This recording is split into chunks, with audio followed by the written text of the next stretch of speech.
Sidney and Taylor and the Great Friend Expedition. Written by Jacqueline Davies. Here is the map of the whole wide world. Okay, here's the potting shed. There's the little Miss Nancy's house. Here's the lake. They had some grand adventures last time. And now we're on to Sidney and Taylor, a Great Friend Expedition. Here's the potting shed. Here's Miss Nancy's. And here's the burrow that is underneath the potting shed. With all the bedroom, the kitchen, the dining room.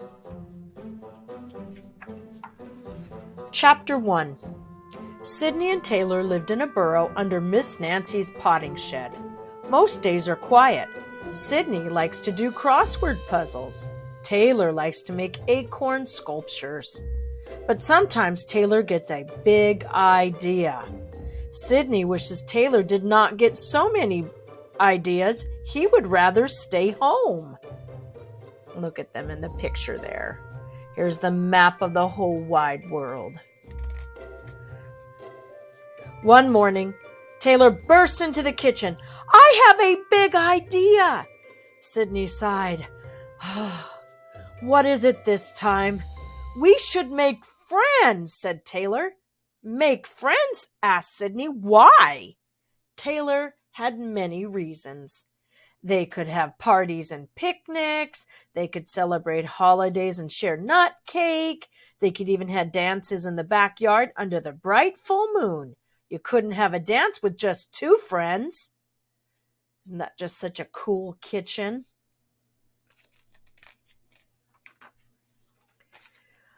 "It will be our biggest adventure yet," said Taylor. "I don't like adventures," said Sidney. "They make me late for lunch." "Oh, Sidney," asked Taylor, "you always like things just the way they are." "I am a very contented skunk," said Sidney. He settled into a chair while Taylor put bread in the toaster. "Besides, we are friends. Isn't that enough?" Sidney was Taylor's best friend in the whole wide world, but that would never change. Was he wrong to want more?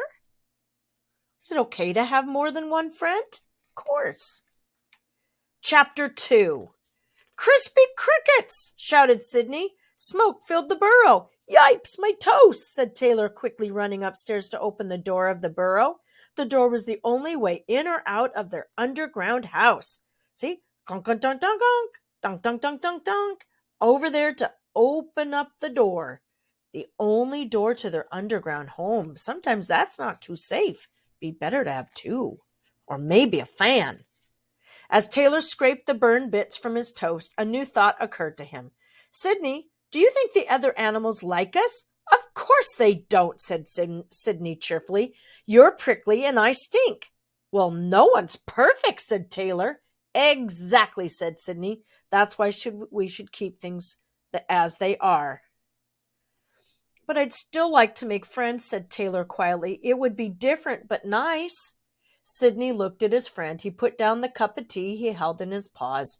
"You would like to make friends," he said. "So we will." Aw, isn't that nice? Look at that burnt toast. Have you ever done that?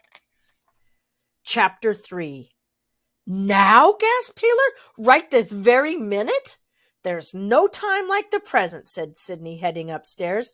"But we don't even know how to make friends," said Taylor. "We'll figure it out as we go," said Sidney boldly. "It will be like our great expedition."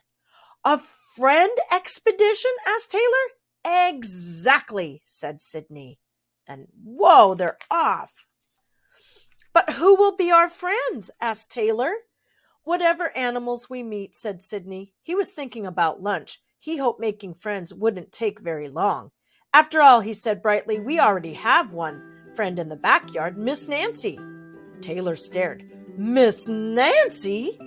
Taylor's spine began to curl. He was in awe of Miss Nancy, and maybe a little afraid of her. Hedgehogs curl up when they are frightened. "Now, Taylor," said Sidney, "don't you start to curl." "But we've never met Miss Nancy," said Taylor. "Oh my, Miss Nancy, she is not a friend." Well, maybe she can be. Sure she is, said Sydney. Friends are like the great tree root over there. They show up when you least expect them. He paused and thought for a moment. Of course, then you can never get rid of them. What does that mean? Asked Taylor. I have no idea, shouted Sydney cheerfully. Come on, we'll have our next great adventure and then we'll have lunch. So together, they stepped out into the whole wide world.